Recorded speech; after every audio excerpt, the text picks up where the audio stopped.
Hello and welcome to your weekend mini nerve. I am your host, Maureen Callahan, and this one we have been wanting to do since day one here at Nerve Central. This is the first in an installment, an ongoing series, if you will. We are going to be taking apart the beauty industrial complex that has been sold to us by all of these Hollywood celebrities who go on all manner of podcasts and do all kinds of interviews with big fancy fashion publications. And when they're asked how they look so great, they say, you know what I do? I drink a lot of green juice and I get a lot of sleep and I eat food that I grow in my organic garden. And that's how I look 30 years younger.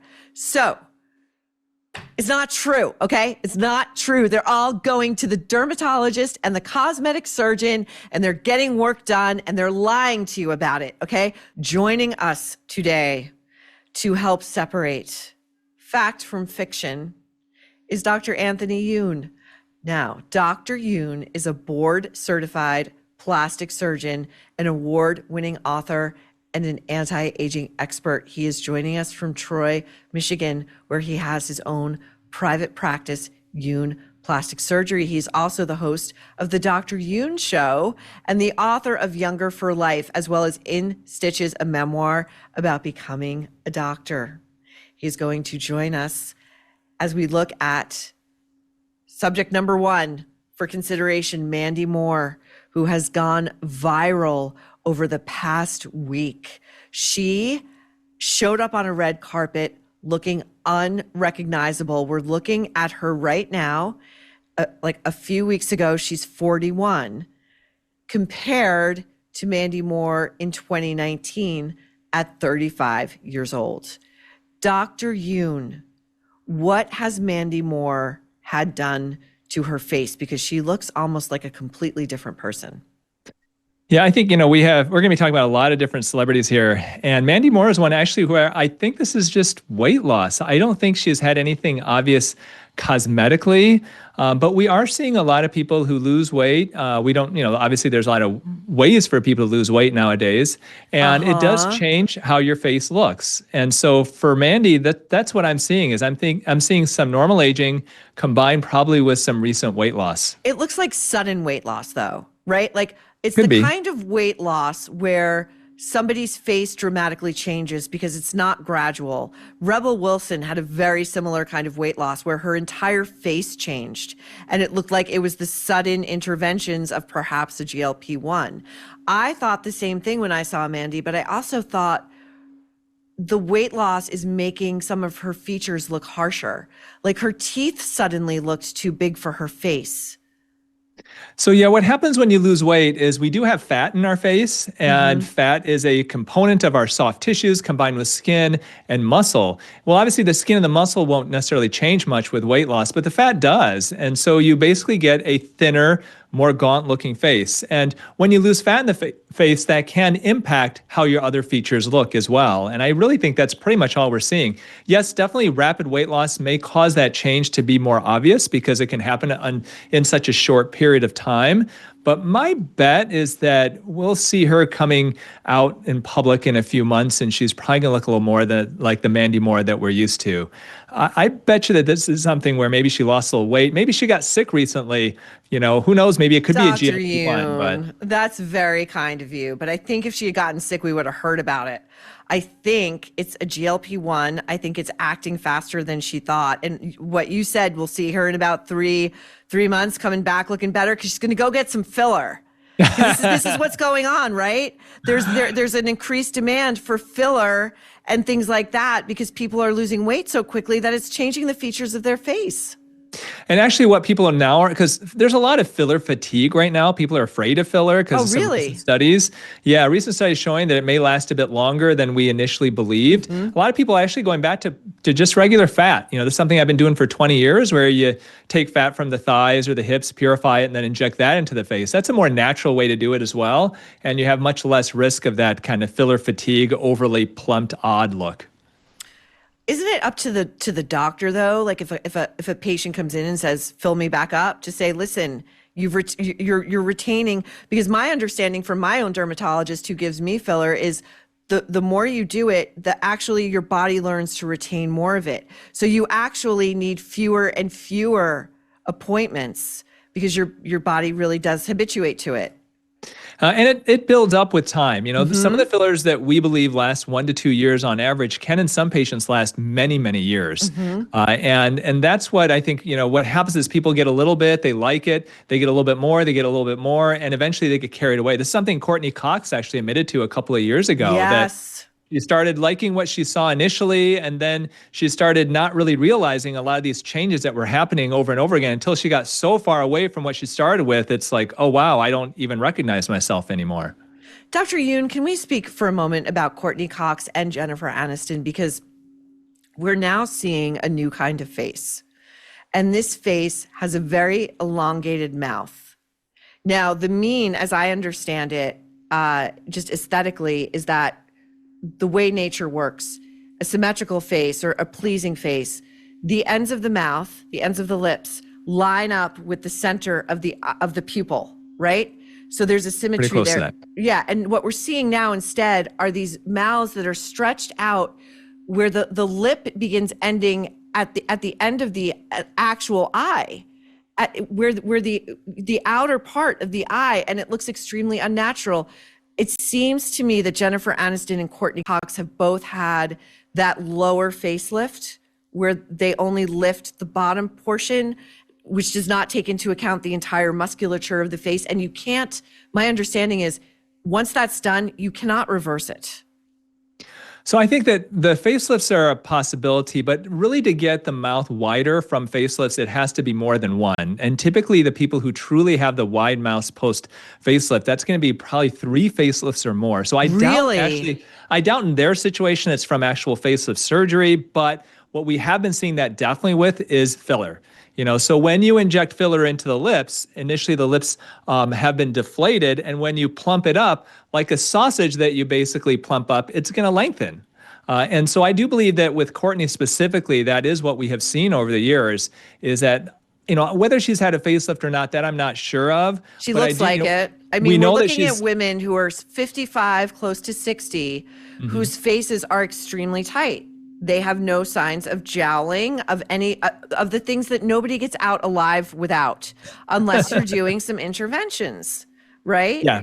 But for me, I think what I'm seeing with her mouth specifically, that's most likely filler. But you do see there is a celebrity, but quite a bit of an older one, where her mouth literally looks like Jack Nicholson's Joker. And that situation, she's somebody who's probably in her early 80s right now. That's most likely several facelifts. Now we're going to get to the phenomenon of the young facelift, which is happening now, which I find really both fascinating and alarming. But before that, I want to get to Bradley Cooper, who showed up on a red carpet fairly recently with his face looking abnormally tight and his features looking different. What do you think this intervention is? Do you think it's surgical or injectables? And do you think, to me, he's just aged 10 years overnight. Yeah, I think the big thing that we're seeing with Bradley, when you look at his upper eyelids, they're not hooded like they used to be. And so I think the big change we're seeing is that I believe he's had an upper blepharoplasty where skin is removed from the upper eyelids. In men, you have to be really careful with this operation because essentially it is a feminizing surgery. In his case, if you look at him technically, if you didn't know how he looked like before and you just saw him for the first time ever, you probably wouldn't really notice it that much. But I disagree. I beg to differ, but you're very polite. It would alarm me. I agree with you. There's a feminized quality to his face now. Yeah, and that's what I do believe is most likely due to an upper blepharoplasty. He may have also had a little bit of filler in the cheeks because his cheeks do look like they're shaped a bit differently. I doubt he's had a true facelift. Facelifts do create quite a bit of scarring. And in men, especially a guy like that, where he's in the public eye so much, it would be very, very risky for him to to have an operation like that where those scars can be really, really visible. So I doubt that he's had a true facelift. He may have had some skin tightening treatments, Morpheus 8, fractional laser, ultherapy, those types of things. But I think surgically what I'm seeing most likely is the upper eyelids. And I think that has been such a huge change that it really caused us to look at him very differently. Are you someone who wants the best food for yourself, your family, and your kids, but you still wonder, is this safe? Food labels can be misleading. Seed oils, additives banned in Europe, and even endocrine disrupting chemicals like microplastics and heavy metals contaminate our foods. Introducing Olive. Olive is the clean living shortcut on your phone. 100% independent, credible, transparent. No brand pay to play. A simple scan on Olive looks beyond macros and marketing to flag ultra processing, additives, seed oils, and contaminants with a comprehensive database that you can trust. Proof, not promises. Olive recently completed the largest independent baby food study ever. 300 plus products tested for lead and arsenic in ISO accredited labs. Real tests, real results. Moms, has your baby's food been contaminated with lead? Simply scan with Olive to find out. If you're frustrated by reading confusing food labels and ingredients you can't even pronounce, try Olive. Listeners of The Nerve get an exclusive 7-day free trial. Try Olive, scan your pantry. Make sure you're feeding your family the very best. Download Olive now in the App Store. Olive, 100% independent, credible, transparent. Scan, swap, exhale. Dr. Youn, do you recommend that most men avoid that surgery for that reason? It depends. I do that operation on men fairly often, but I'm always very cautious. The problem with that is if you do the operation on a man the same way you would do on a woman, it's going to be feminizing. But if you have a guy who truly has a lot of extra skin there and you remove some of it but leave some of it behind, then it can be a nice change for them. But it is a change, and that's what I would see with someone like Bradley, where we know how he looks. He looks different. It's more jarring than if, once again, we saw him for the first time. Doctor, what about the procedure itself makes it feminizing on males? Because you're removing skin. It's the same procedure. What is it that's more advantageous for women to get than men? So the way I describe it, a good example of this is Ted Danson. We're talking about celebrities today. Ted Danson has a very low brow with a heavy eyelid. If you saw him suddenly have a blepharoplasty and his eyes were changed, it would be really, really strikingly different. It wouldn't look right on him, okay? And that would be like a classic example of somebody who has a very masculine upper eyelid and brow, and if he had surgery, would completely eradicate his look. In women, however, that's not necessarily the case. I've done thousands of these operations. I've never had a female patient ever say, you took too much skin off. I think we're all fascinated with the work celebrities have done because we have come to know them and know their faces, and it can be jarring, a bit uncanny valley when we see what is a familiar face look completely unfamiliar. I want to throw, though, to this clip of Chelsea Handler talking to Kathy Griffin, who says she's on her third facelift. I think it may be more. And Chelsea's talking about how she's about to go in for a neck lift, and Kathy's telling Chelsea exactly what's involved, and I was horrified. Let's take a listen, and then you'll explain what's real and what's not, Dr. Youn. Sure. 3 facelifts, 2 divorces, 1 cancellation. 5 weeks ago, I had a facelift. So fresh off a facelift. Yes. Okay, because I'm about to do a little nip and tucking myself. I need my neck a little bit. I got the neck pull. Yeah. It's painful. So you will have to turn like your entire upper body for a while, which is kind of comical. Okay. But just don't kid yourself. It is someone cutting the back of your neck open. Back of your neck. Pulling it as hard as they can. I thought they go through right here. Yes, here. I have a little left over here, but I also have one back there. Oh. And so it's a yank. Is that for real, Dr. Youn? It is for real. So there are two ways to do a facelift. There's the smash facelift, which is the one that supposedly Kris Jenner may have had done. And there's a deep plane facelift, which is another technique that's gotten kind of popular due to social media. And in both of these operations, you make incisions in front of and behind the ears, and typically extending down towards the neck in the back. And by making those incisions, you elevate the skin, reshape the fat, tighten up the muscle, and then cut the extra skin out. So for me, I do this operation all the time. It takes about 3.5 hours. I do a smash facelift. What is a smash facelift? SMAS, correct? So in a smash facelift, what you do is you elevate the skin, then you reshape the fat, then you elevate the muscle. There are different ways to do that. Cut out the skin and suture it. A deep plane facelift, you elevate the skin, and then when you're about halfway down the cheek, you cut through the muscle and go underneath the muscle, what's called a deep plane, and then you take the muscle, skin, and fat and elevate the whole thing kind of as one big piece. Okay, so we are talking about, you are literally taking someone's face and removing it from the skull. Removing it from, not the skull, that's too deep. You're lifting the skin off of the fat and muscle. And then when you go in the deep plane, you go underneath that muscle and lift the whole thing up kind of all as one big piece. So how many millimeters are we talking between the skull and the muscle and tissue that you're lifting in a deep plane? So in a deep plane, you're underneath the muscle and you're in kind of this plane where you've got the facial nerves. And the one reason why I don't do a deep plane facelift is because if you ding one of those are nerves that basically attach and they power the muscles of your face. And if one of those nerves is cauterized or accidentally cut, you can get a partial facial paralysis out of it. And that would be permanent. It could be permanent. Usually it goes away, but there's always a risk of permanence, and that's a big thing that would scare me and why I myself don't do that technique. Mm-hmm. But how close are you to the actual bones of the face? Mm-hmm. You're probably talking 5 millimeters. Oh my God! Oh my God! Yeah, that's terrifying. But this is facial plastic surgery. You don't have inches of tissue there. Now we may remove 1 centimeter, 2 centimeters of extra skin, but once again, it's really being in the correct layers that's the most important part of it. And so what she's talking about with Kathy, she said she had the facelift third time. They tighten up the muscles, and the muscles are tight. It's hard to move your neck back and forth. My patients get that all the time, and I always tell them starting out, you're going to feel tight, you're going to look tight, but it's going to relax. Our tissue always relaxes. And so I want them to feel tight starting out because it's always going to relax to the point where they'll say, geez, you could have even tightened it up a little bit more if you wanted.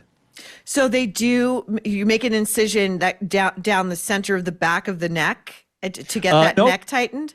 No, that's so my how Kathy incision described it. Yeah, so my incision goes in front of the ear. Okay. And the crease behind. Okay. And then transversely across and then down in front of the hairline here. Okay. Down back here. Now, sometimes I'll take it into the hairline back that way. It just depends on the technique.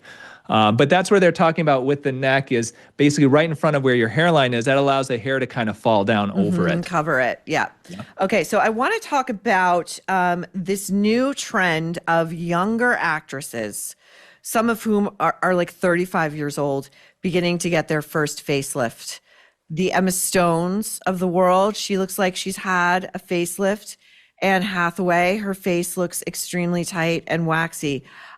Margot Robbie's another one. She seems to have emerged post-pregnancy, post-childbirth, having lost the weight very quickly. And her face also looks like she's had a tune-up of some kind. Dr. Youn, can you describe or explain what's going on right now in the world of plastic surgery, the advancements, and the demand among younger and younger actresses for facelifts, which I understand, the earlier you begin, the more you're going to need throughout your life. You're never done with just one. Yeah, so the results of facelifts last anywhere from 7.5 to 15 years based off of the quality of your tissues and the technique that was performed and all of that. I do think that there is a trend towards certain celebrities, and none of them have admitted to it, but certain celebrities, younger celebrities having certain types of facelift surgeries. Now, the ones that I mentioned to you, the deep plane facelift, the lower facelift, smash facelift that I do, those are not necessarily the ones I think that are being performed on some of these younger celebrities. I believe that some of them are having a procedure I myself don't do, so I'm not here to promote it, but I think that a lot of them are having what's called a ponytail facelift. Ooh, let's hear about it. What is it? A ponytail lift is a combination of a brow lift with a cheek lift. And what this does essentially is you don't have the incision or the scar in front of the ear. You have it behind the ear where it can be better hidden, and you have some in the hair itself, in the scalp.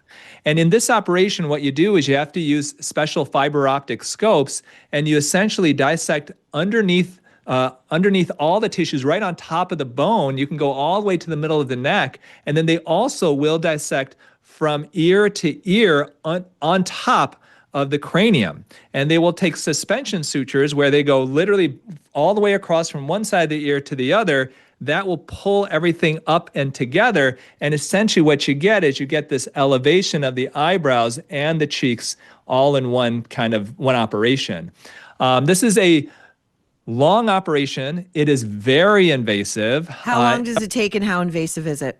It can take 6 hours or longer for some surgeons to perform this operation. And you are literally dissecting all the way across the entire scalp, and you're dissecting all the way down to the neck in a lot of these patients. But what it does is it prevents you from needing the scar up front, and it gives kind of that elevated appearance of the cheeks, of the brows, and of the forehead area, which is what we're seeing in a lot of these celebrities. Now, there are some older celebrities that you'll see. One example of that is Madonna, where you'll see she always has hair hanging over, or something hanging over the front of her ears, because I believe she's had more of a smash facelift in the past. That's going to hide those scars. But if you see some of these younger celebrities, they're not hiding it because That's they true. have a scar there. It's like they're showing it off. Like, I lift. didn't do anything, and so I'm going to pull my hair back to show you, even though my face is tighter than it's ever been. Yeah. That's a great point about Madonna. You know who else it strikes me as like that is Demi Moore. We always see her hair in a curtain down around her face. And now with HDTV, there are certain celebrities now that I see. Helen Mirren is one where I believe that many, many years ago she had a facelift. And if you really look at HDTV at some of her shows, you can kind of you can at least imagine that you can spot her scars. But somebody like a Lindsay Lohan, I don't believe that she's had a traditional type of a facelift. If anything, she may have had that ponytail type of a lift. And, kudos to her. She looks great, and that's the exact type of a look that you get from that ponytail lift. Like I said, I don't perform it. It's a bit too invasive for my taste. But if that's done well, people can get a really, really nice change out of it. I think that ponytail lift is that terminology is a spin on the Croydon facelift.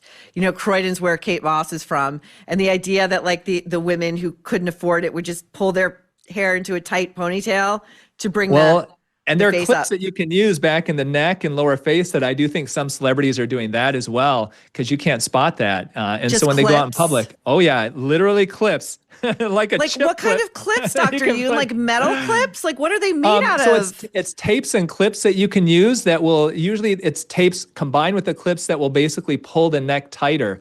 And they use these a lot in movies. Actually, reportedly, Joe Pesci, when he did, I think, My Cousin Vinny, there are a few of those scenes where you can see where the skin looks like it's pulled. I don't think he had an actual facelift. That reportedly was most likely facelift tapes. Does that hurt? That has to hurt. I mean, you can't, it's for recording something, it's for going to an event, but it's not all day, every day type of a thing you wear. So, Dr. Youn, this is fascinating to me because I wonder about, one, why younger celebrities would feel the need to begin with a facelift, especially one as involved as that, knowing the risks also involved with facelifts, when there are so many other anti-aging interventions that are non-surgical, like lasers that can really work, like Retin-A and sunscreen, like filler, where you can really shape a face and lift stuff and kind of ameliorate maybe little problem areas you don't really love. What is the trend toward cutting? Well, I think there are certain celebrities who, once again, I think are on a different side of their career, and they feel they need something dramatic to get the attention. That's why I don't believe Emma Stone had a facelift. I don't think she had a ponytail lift. My guess is she's had non-invasive treatments that have created some nice changes to her skin. But a woman of her caliber, where she is in her career, why would she have a big operation like that could potentially cause her to have partial paralysis of some of her facial muscles? Like, that would be a complete disaster. Now, There are certain celebrities that, once again, they have disappeared for a while. They're not considered A-list anymore. And now they get work done and they're in their early 40s. And now you see them and they're everywhere. Well, it's a judgment that they have made, possibly discussing this with their management and stuff. And for some of them, it has obviously worked because we've mentioned some of them in this podcast today. I mean, I do think of it as it's kind of a new perverse status symbol, right? You know, Kris Kardashian is flaunting her third facelift, and she clearly got a hefty discount, if not for free, because she named her plastic surgeon here in New York and who, did it all. And we've seen, there was that famous picture several years ago of Jennifer Aniston and Sandra Bullock and Jason Bateman's wife leaving a very, very well-known prominent plastic surgeon's office in Connecticut. And so we do know that these A-listers do get facelifts for their careers and for vanity's sake. And it wouldn't surprise me at all if it's like the thing that 35-year-old A-listers are doing now is like they're all kind of like lemmings, and they're all, I think, afraid to be left behind or considered out of the running, or once they, Anne Hathaway, not for nothing, she's begun moving into playing a mother of like teenagers, and that's got to be terrifying for her. Yeah, I mean, there's so much pressure on especially female actors nowadays. It's a tough business because there's always somebody who's going to be younger and more attractive than you just because of the years. And I mean, I sympathize with them. It's not the same as Bradley Cooper being an actor, as the pressure is very different if you're a man versus a woman in how you look. That's why it does surprise me that I do think Bradley probably had his eyelids done, because is that something that is going to benefit his career or just get people talking about it? Like, where he's at in his career, it just doesn't make sense to take a big step like that, although it does appear that he may have. It is very strange because, you got to consider a star at that level. You're a movie star, you're an actor, your face is part of your instrument, and it's the person that we have all come to know. And once you start becoming unrecognizable, I kind of just think it's a piece of your currency that you've lost, and it's a very valuable piece. Whereas with Lindsay Lohan, I mean, what was she doing before she had potentially work done? She wasn't not a ton, and now she's all over the place. So, hey, if she did have a ponytail lift, which is possible, it may have really paid off in exponentially for her. But remember, Dr. Youn, she's just drinking a lot of water. It's just water and rest and exercise. Exactly. It's olive oil. Well, thank you so much for joining us on today's mini. It's been super enlightening and extremely fun. Thank you. Thank you, Maureen. Thank you. Take care. And that is it for today's Mini Nerve. We hope you enjoyed it, and we will be revisiting this topic in future episodes to come. We find it fascinating, and we know all of you do too. So, It's been a great little time together we've had. We will see you back here on Tuesday for a full Nerve. Then again on Wednesday for the Nerve at night. Remember, we've got the Nerve Substack up and running. Go subscribe to that at thenerveshow.com. And we'll see you back here Tuesday at the Nerve, where you will never guess what we're about to say next. Did you know that Utah and Florida both banned fluoride in their water supply? A JAMA Pediatrics study, that's one of the top medical journals, found fluoride levels over 2 milligrams per liter can drop children's IQ by more than 2 points. This cannot be ignored, and that is why people are turning to Cove Pure to purify their water. It is a countertop filtration system, no drilling, no plumber. Fill it with tap water, plug it in, and it works. Their ClearWave technology is lab certified to remove up to 99.9% of impurities. That's fluoride, arsenic, forever chemicals, leaving pure, clean water. Cove Pure water tastes incredible, crisp and fresh. Plus, it comes with a one-touch temperature control, so you can get your water hot, cold, or warm instantly. Clean water is one of the best investments you can make for yourself and your family. For a limited time, go to covepure.com/nerve to get $200 off your purchase. That's covepure.com/nerve to get $200 off. covepure.com/nerve.